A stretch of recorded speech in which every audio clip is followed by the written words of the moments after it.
Hey Taurus, welcome back to this space just for you. Venus reads Taurus. I haven't recorded a reading here in more than 100 days. I needed to take a step back and I feel called to record for you guys more than ever. I'm recording this session on the full moon in Aries. I'm sure there's something that's going to be coming out around that today. It's a big full moon. And yeah, I really appreciate your patience. I appreciate your support. I received a lot of messages, donations, people were waiting, really. You guys have been so patient with me.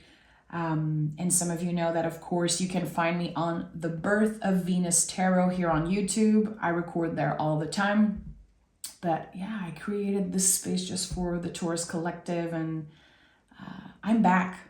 I'm back, my friends. So thank you, Bull Gang. I appreciate y'all. And this full moon in Aries, it's shining a light, and really, I feel like shining a light is kind of a very gentle way to express what's happening. It is maybe bursting open or excavated something from the past because we're ready to let it go fully, completely. And it doesn't mean that it's easy. It doesn't mean that it's comfortable. And I feel like this is a theme that we've been moving through for years. Like honestly, since 2020, I've been feeling like there are things that we need to let go. And the universe is just confirming that over and over again. But Taurus is very stubborn. When we want something, when we love something, we care for something, we don't want to let it go. Because, and I feel that could be our intuition sometimes. We're so activated, we're so invested in something, and we want to see if there's any potential there. We want to honor that, things happen for a reason, but there's something specific here with this full moon in Aries, and it's going to be different for each and every one of you. Again, it's being excavated, and the way I'm channeling it is like we're kind of levitating on top of the energy, and we're seeing it so clearly. It can trigger a lot of stuff. It can bring up a lot of weird feelings. But we know it's time to let it go. And I think that this full moon is going to be very intense, very triggering, very challenging. Aries is the first sign of the zodiac. It's the spark of something new, but it's also kind of a primal scream, the primal scream of a baby being born. So whatever you're releasing, the confirmations, they will feel like, kind of a slap in the face. It's not soft and smooth. It's very in your face. A lot of us are going to be dreaming about people from the past and certain things. Some of us are going to need a break. We're going to feel overwhelmed, exhausted, kind of forced to take a break. And others are going to have this massive boost of energy. Again, like something is initiated. We have the spark, new ideas, creativity, just getting exciting about what we're welcoming in as we are clearing the old. So honor all of it. Honor all of it, Taurus, because when we move through that energy and when we get to the next full moon, we're going to be grounding the energies. We're going to be making it real. So when I was channeling the energies, when I was grounding myself just before starting the session, I heard, and I wrote it down, give yourself 6 weeks. So there's something about the moment you're listening to this reading and giving yourself 6 weeks to move through something very messy, very intense, and then it's like you're on the other side of the bridge completely.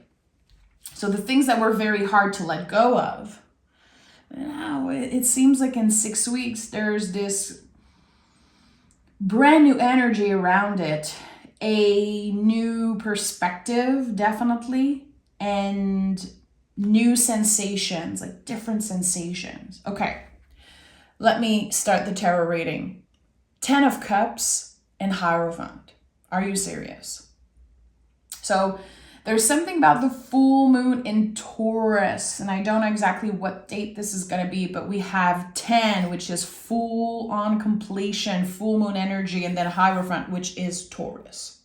So, and still with this particular energy right now that we're moving through today and for the next few weeks and days, it really is about something being excavated, an old story, an old narrative. It could be something that challenged you so much.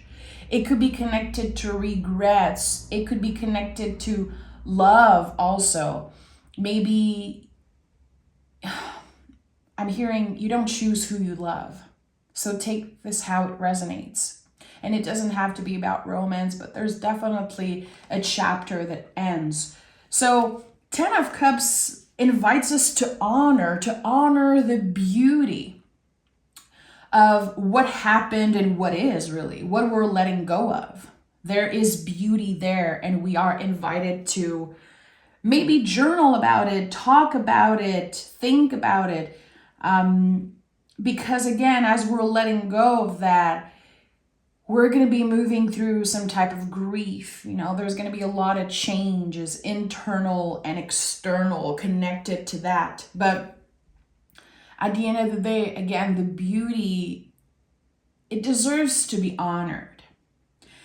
And I feel like you're about to find out, kind of get really clear answers on why you met someone, why there was this specific event or, again, person that found you, and why did it end up being that way. I feel like there's a lot of clarity coming around that. I don't know if this is going to be in this session, but again, give yourself 6 weeks. And I felt very uncomfortable at first with that message. I don't know. I had to honor it.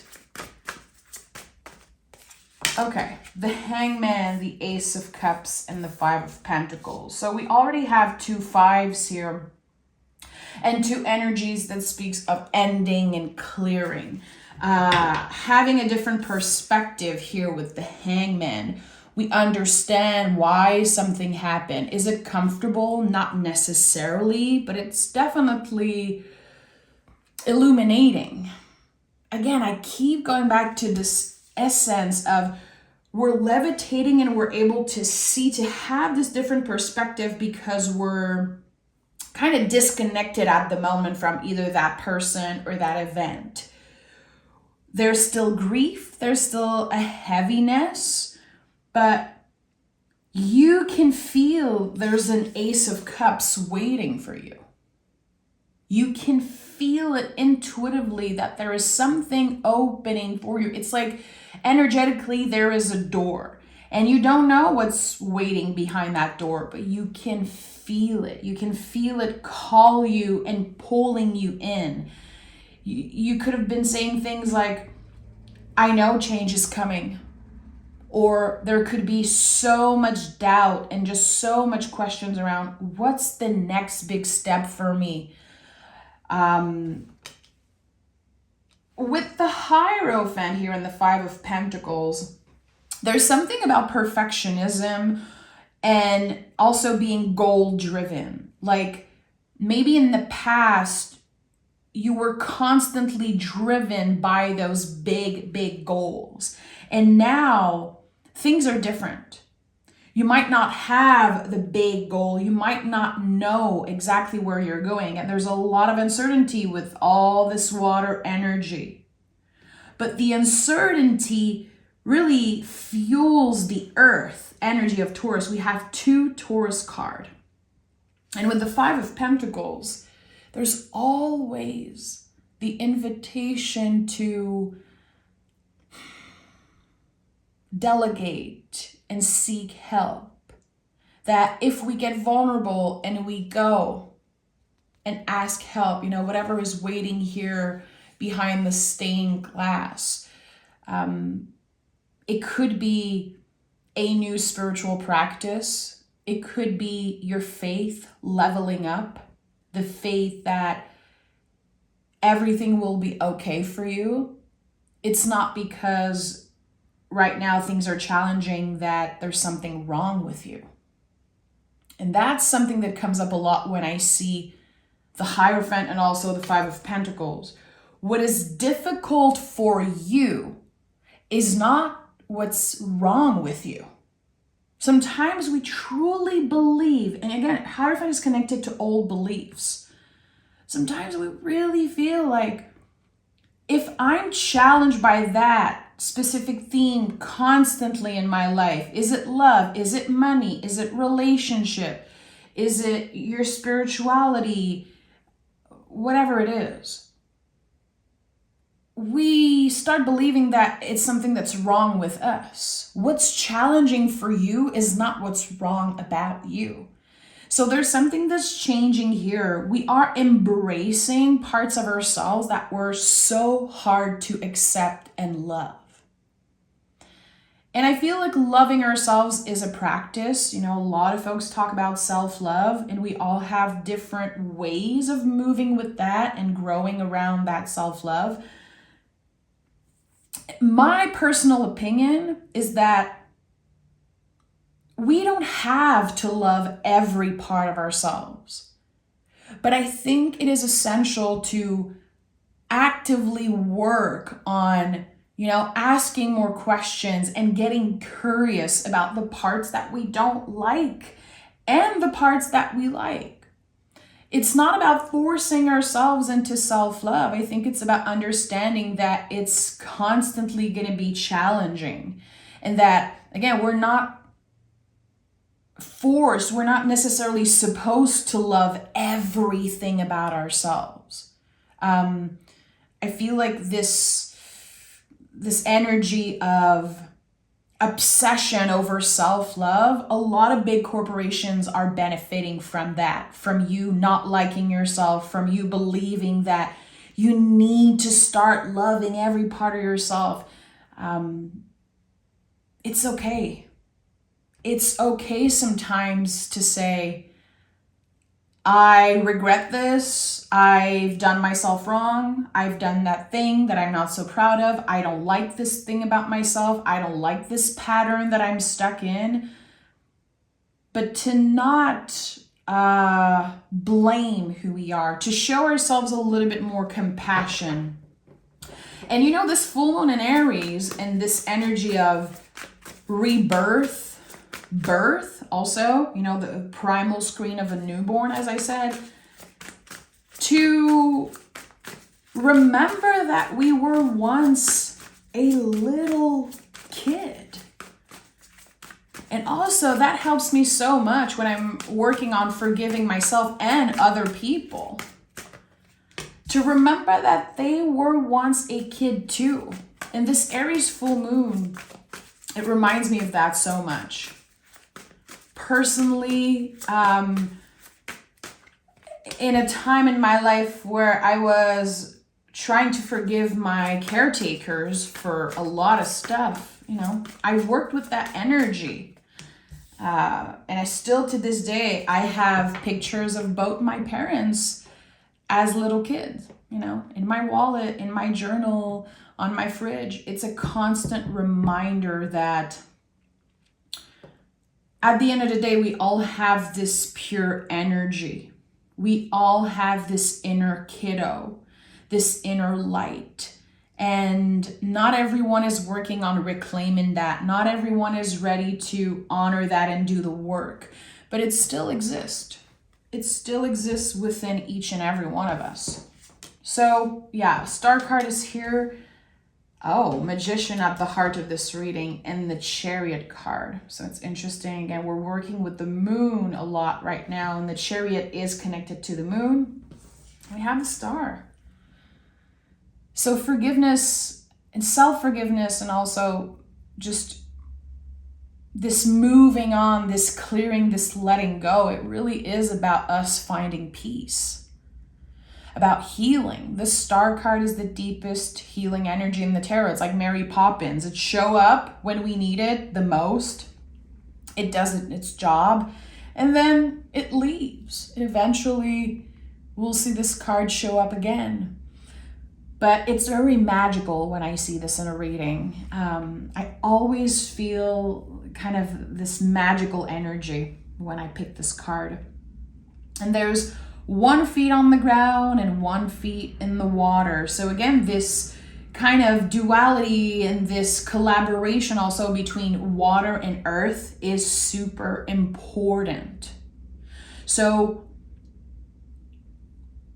we want to practice being present. We want to practice, of course, grounding ourselves as much as possible. For some reason, what comes up is notice when you talk behind someone's back. Notice when you judge or complain, and also when you do it with yourself, judging where you are. And I would say think before you speak. Notice when those messages come up, when your nervous system is sending signals and you just want to talk behind someone's back, or you just want to say that negative thing. Because I feel like the more awareness we bring to that energy, the more space we're making for some type of good energy.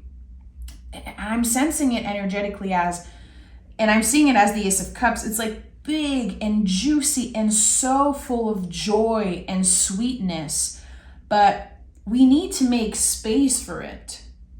It is a divine gift. It is something that we need to learn to receive. And I feel like right now, there's so much happening energetically. There's so much that we constantly see online, and we constantly judge ourselves and other people. And sometimes we're not even consciously doing that.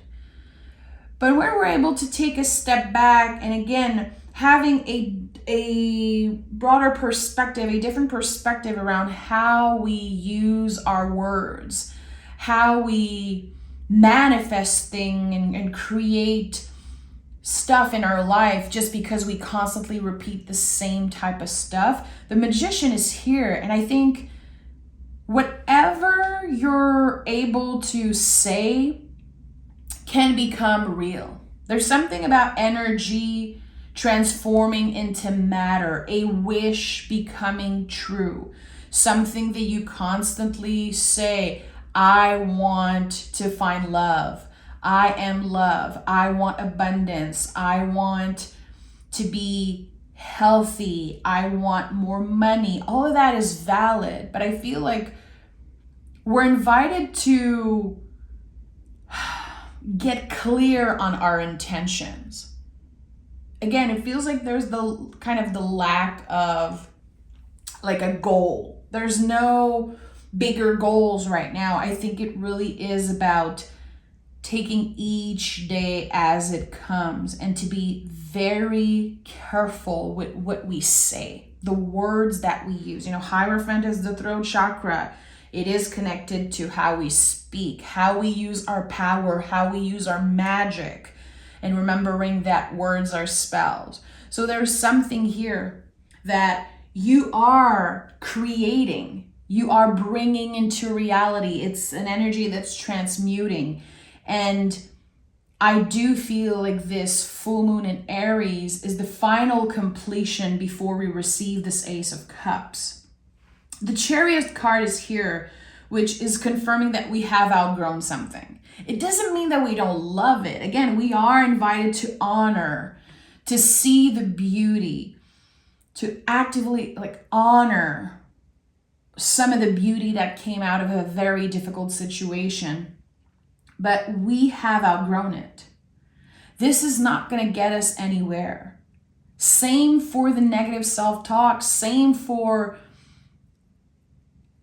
constantly Picturing the worst case scenario also is definitely something that needs to be cleared. What if you started expecting the best case scenario? You know, if you could not fail, what would you do? If you could make one wish right now and it would happen 100%, what would you wish for? And to really sit with that invitation, to really sit with that question and just let whatever wants to come up, come up. Again, I don't think this is about having a specific goal necessarily. I think it's about consciously being present each and every step of the way, to let the universe surprise us. The Ace of Cups is divine. There are like a bunch of yachts here. Magician is here, the Star card. There's something that will surprise you. There's something that you cannot predict. You can feel energetically, intuitively that you're meant for bigger things. That change is on the way. But I don't think you're supposed to know. Right now, and for the remaining of 2024, I feel like we're going to be in moon energy. The moon card in the tarot, notice if it comes up a lot in your readings, this sense of uncertainty, but on the moon card, there is still a path. And a lot of the times when I meditate, I see the path on the moon card. It's weird because I constantly forget that there is a path on the moon card, but when I meditate, it's like my guides are constantly sending that image my way. Picture yourself on the path of the moon card. Closing your eyes. Or for some of you, it could also be, if you're a very visual person, take this piece of paper and draw a map. And write down places that you've been, that you've loved in the past, and then create this map and maybe add certain places that you would want to go in the future, but leave the possibility for surprise. This is a ritual that I think I've done it last year for the full moon in Aries, creating this map, and I added a bunch of stuff on it, and I remember I drew the Page of Wands, and I kind of went back to memories about traveling in the past and where I wanted to go, but I kept open spaces for things to surprise me. And this past year was full of surprises. I think that, again, it's all about opening ourselves to whatever wants to find us and not obsessing over this one thing. So what do we have here? The King of Swords, the Eight of Wands, and the Page of Wands, which I just mentioned. Interesting. So the Page of Wands is, I connected a lot with this moon in Aries, the initiation of something. We don't, again, really know what we're gonna do. Like the page is looking at the wand and there's so much curiosity, there's so much hope and excitement. It's like, wow, it might be just a piece of wood to some people, but for me, I can create magic out of it. There's so much potential. And I think that this moon is waking up the potential. It's like we've forgotten who we were for a while. You have maybe forgotten that you are a bowl. You are supposed to take up space. You are here to ground ideas. You make things real. I truly believe that Taurus have this amazing power of manifestation. All Taurus placement, again, we make things real. We are the second sign of the zodiac and really the first earth sign of the zodiac. Nothing is more grounded and more grounding than the Taurus energy. So work around that. What do you want to make real? What idea, what seed are you planting? We constantly talk about planting seeds in the spiritual world, but really the pages in the tarot are the seeds. Is it an idea? Is it just a word, a color, again, a place that you want to travel to in the future, something that you call in. Sometimes it's just a sentence. It could be a movie that inspires you. It could be a poem, a song. And just that energy can wake up something within you. This is a very big energy of waking up. And we have the King of Swords and the Eight of Wands, which really speaks of writing, your words, how you communicate, which is a theme that will constantly come up. Again, we are able to see very clearly the things that we have done wrong in the past, to take accountability for it. Sometimes we don't necessarily have the opportunity to go sit face to face with someone and apologize or have an important, difficult conversation. Sometimes people are not available for that. Sometimes they're just not here anymore in the physical world. And sometimes we just don't want to, and that's okay. You know, I totally understand that. King of Swords is also about boundaries. Sometimes your boundary is very clear with a person. You're never going to see them again, or you just cannot have them around you. So how can you use your own magic, the power of your own words? You are the Hierophant. This is not another person, Taurus. This is you. Don't underestimate the power of your words. I feel like someone is being called to write something. Maybe you've been feeling called to eventually write a book, write a scenario for a movie, to write a poem, or simply to write and burn, which is such an amazing thing that you can do with any full moon, especially the full moon in Aries. Writing something and burning it, letting it go. And again, King of Swords speaks of boundaries. So I feel like there's this important message coming up in the next few weeks. And again, I heard it very clearly in the beginning. Give yourself 6 weeks. You're going to be triggered by probably folks in your family, people that know exactly what to say to trigger you, to get a reaction out of you. It could be a long-term relationship also if it's not family, but you're going to be challenged around boundaries. And the only thing you can do is to honor your boundary. People don't have to respect them. It's not their job to respect them. It's your job to honor it and maintain it and embody it.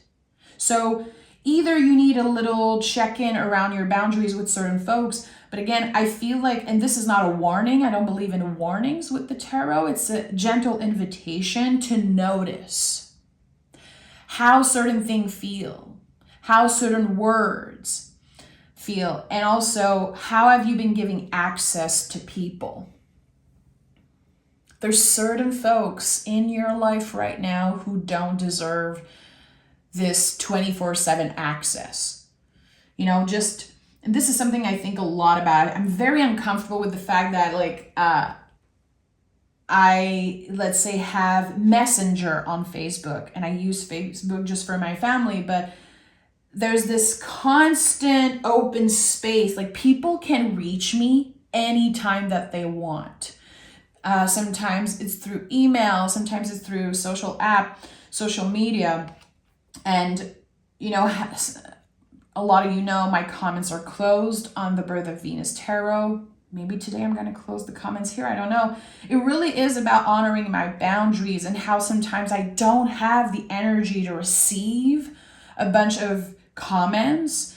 And I want to read the comments. I don't want to just open the comments and then not read them. So that to me is a very strict boundaries that I've been honoring. But a lot of folks hate that.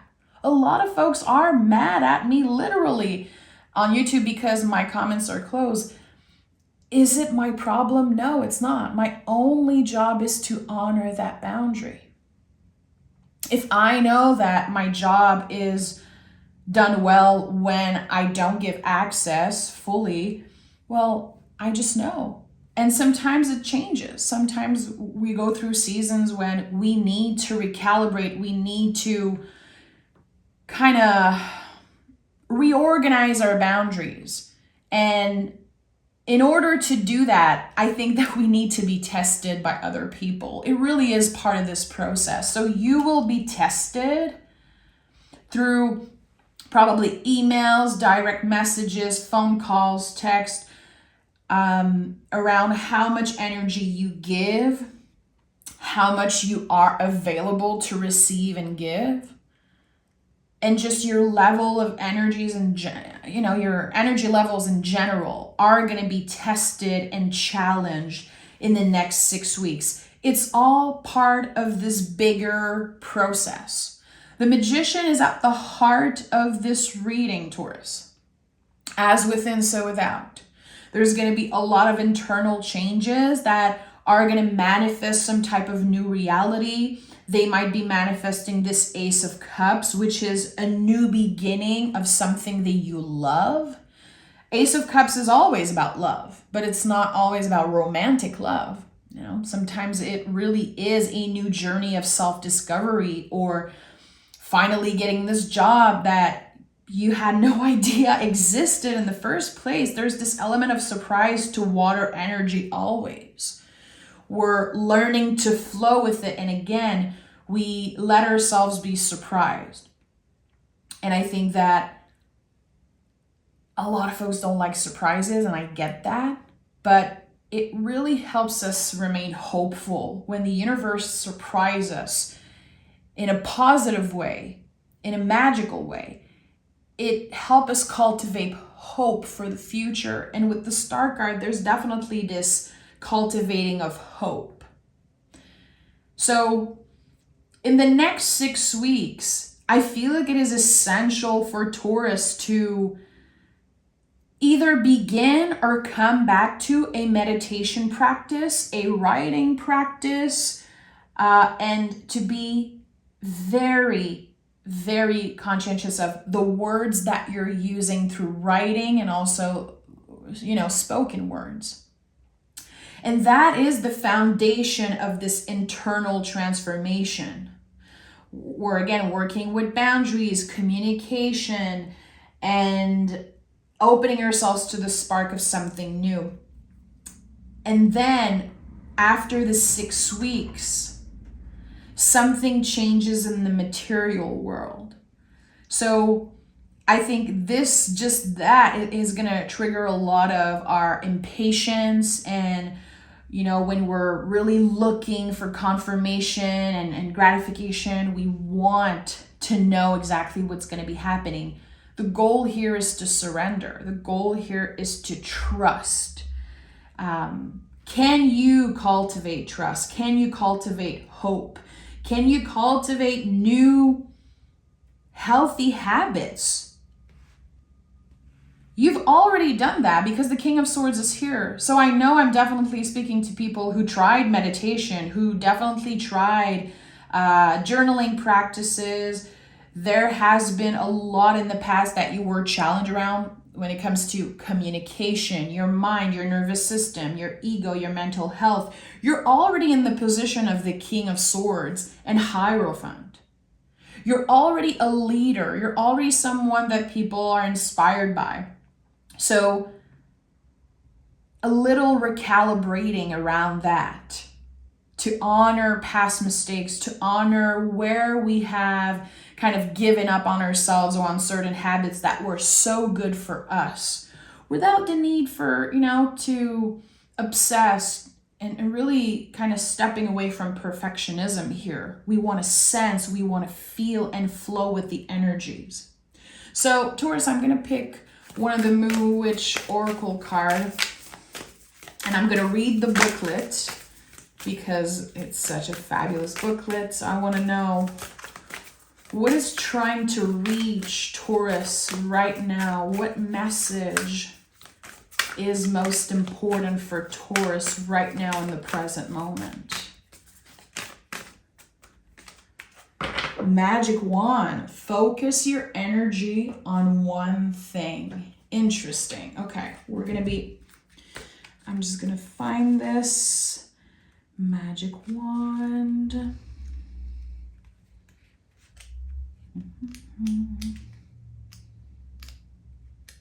I saw trust. Okay.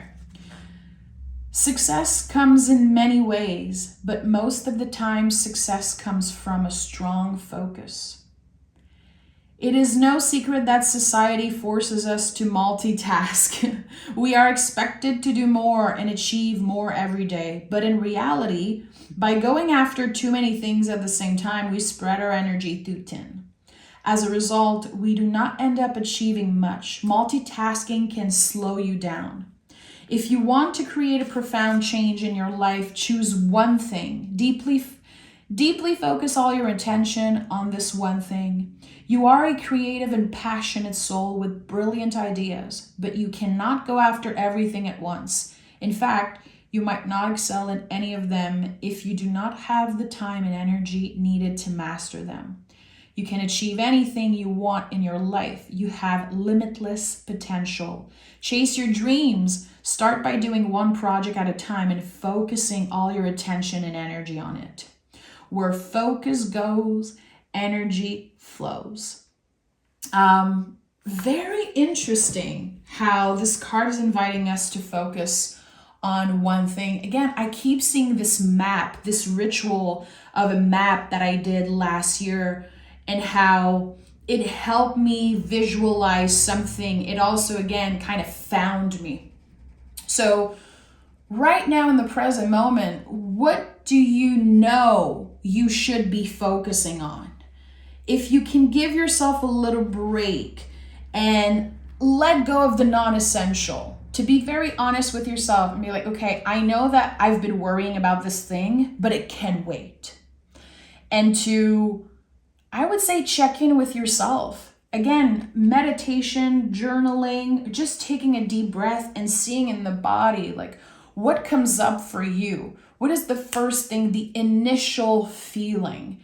With the Page of Wands, Ace of Cups, Magician, there's the energy of the one that comes up a lot. So I would say trust your initial feeling when your intuition sends like little signals. What is the first thing that comes up for you?